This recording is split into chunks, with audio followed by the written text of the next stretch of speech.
Pendeta minta Yakut hapus 300 ayat Al-Quran. Nah, mohon Pak Menteri Agama agar situasi seperti ini dikondusifkan. Jangan takut dengan kadrun, takut untuk dirombak. Bapak periksa, ganti guru-gurunya yang... Karena pesantren itu melahirkan kaum radikal semua. Bahkan kalau perlu Pak, 300 ayat yang menjadi pemicu hidup intoleran, pemicu hidup radikal dan membenci orang lain karena beda agama, itu di-skip atau direvisi atau dihapuskan dari Al-Quran Indonesia. Menghadapi tindakan orang kafir yang saat ini ingin memecah belah.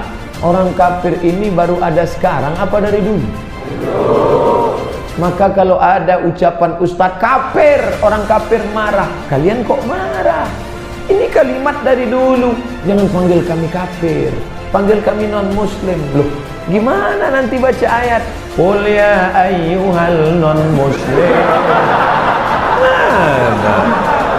Kafir kan dari dulu.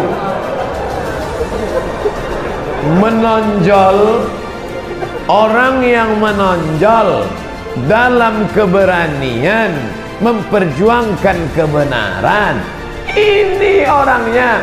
Kenapa? Karena ada hak, ada batil, ada bengkok, ada lurus, ada Musa, ada Fir'aun, ada hitam, ada putih, ada iman, ada kufur. Orang yang mukmin namanya kafir. Mukmin iman, kufur kafir.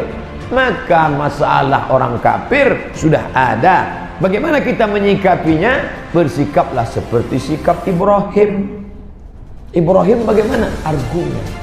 Makanya kita sebut kama sallaita ala Ibrahim, kama barakta ala Ibrahim. Pakai argumen. Siapa yang menghancurkan berhala-berhala ini? Ibrahim. Apa kata Ibrahim? Bal fa'alahu kabiruhum hadza. Yang menghancurkan ini adalah berhala yang paling besar. Fas'aluhu, tanyalah dia, in kanu yantiqun. Kalau memang mereka bisa bicara, pakai logika atau pakai. Kalian yang jago rasional, pakai. Buatkan meme, buatkan video pendek, buatkan melawan argumen-argumen mereka. Tapi biasanya mereka kalau kalah dengan otak, mereka akan pakai otot. Kalah dengan otak, bangkit emosinya, kumpulkan semua kayu-kayu, harriquhu, bakar Ibrahim. Apakah Ibrahim tak bisa ditangkap? Bisa.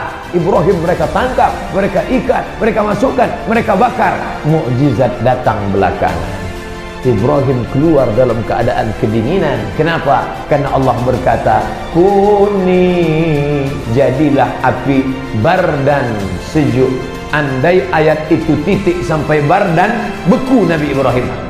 Ditutup Allah, bardan wasalaman, salam, sejuk tapi selamat ala Ibrahim. Itu yang selalu disampaikan di manasik haji. Bapak Ibu, nanti kalau di Makkah kepanasan, baca ayat ini ya, kuni bardan wasalaman ala Ibrahim, kuni bardan. Alhamdulillah Pak Ustadz, sejak saya baca ayat ini selama di Makkah sejuk. Rupanya nggak pernah ke masjid, di hotel aja. Aktif sejuk. Hari ini kita berkumpul ramai. Maka dulu Buya Hamka pun pernah mengumpulkan orang lebih ramai dari ini. Pendeta minta Yakut hapus 300 ayat Al-Quran. Ustadz Hilmi, siapa yang sebenarnya radikal? Aktivis dakwah Hilmi Firdausi menanggapi seorang pendeta yang meminta Menteri Agama Menak untuk menghapus 300 ayat Al-Quran yang ia nilai berbahaya karena mengajarkan hidup intoleran, radikal, dan membenci orang beda agama. Hilmi Firdaus menyindir bahwa terlihat sebenarnya siapa yang radikal dan ingin merusak tatanan hidup umat beragama Indonesia. Sebelumnya viral, seorang pendeta berinisial SSD meminta agar Menak Yakut Khalil Qomas untuk menghapus 300 ayat Al-Quran. Dilansir dari Melipir Republika, berikut ini isi lengkap pernyataan pendeta tersebut. Saya sudah berulang kali mengatakan dan inilah Menteri Agama yang saya kira punya toleransi dan damai tinggi terhadap minoritas. Mohon maaf Pak Menteri Agama agar situasi yang seperti ini dikondusifkan.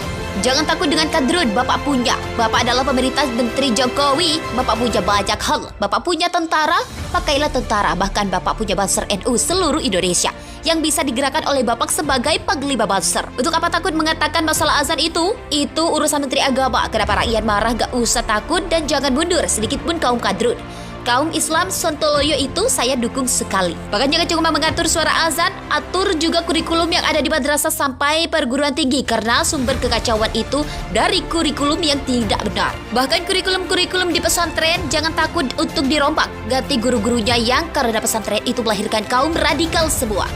Bahkan kalau perlu 300 ayat yang menjadi hidup intoleran, hidup radikal dan membenci orang lain karena beda agama itu di-skip atau direvisi atau dihapuskan dari Al-Quran Indonesia. Itu sangat berbahaya sekali. Pendeta minta Yakut hapus 300 ayat Al-Quran. Ustadz Hilmi, siapa yang sebenarnya radikal?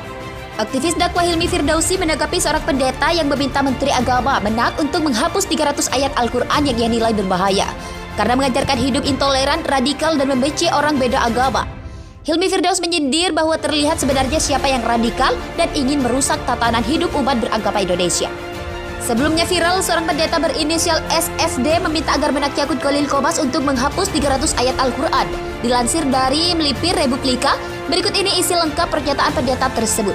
Saya sudah berulang kali mengatakan dan inilah Menteri Agama yang saya kira punya toleransi dan damai tinggi terhadap minoritas.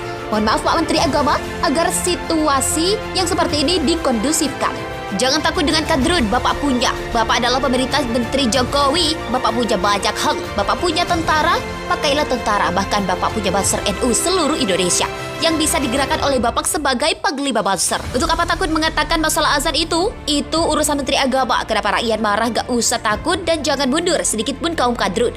Kaum Islam Sontoloyo itu saya dukung sekali. Bahkan jangan cuma mengatur suara azan, atur juga kurikulum yang ada di madrasah sampai perguruan tinggi karena sumber kekacauan itu dari kurikulum yang tidak benar. Bahkan kurikulum-kurikulum di pesantren jangan takut untuk dirombak. Ganti guru-gurunya yang karena pesantren itu melahirkan kaum radikal semua. Bahkan kalau perlu 300 ayat yang menjadi hidup intoleran, hidup radikal dan membenci orang lain karena beda agama itu di-skip atau direvisi atau dihapuskan dari Al-Quran Indonesia. Itu sangat berbahaya sekali, katanya.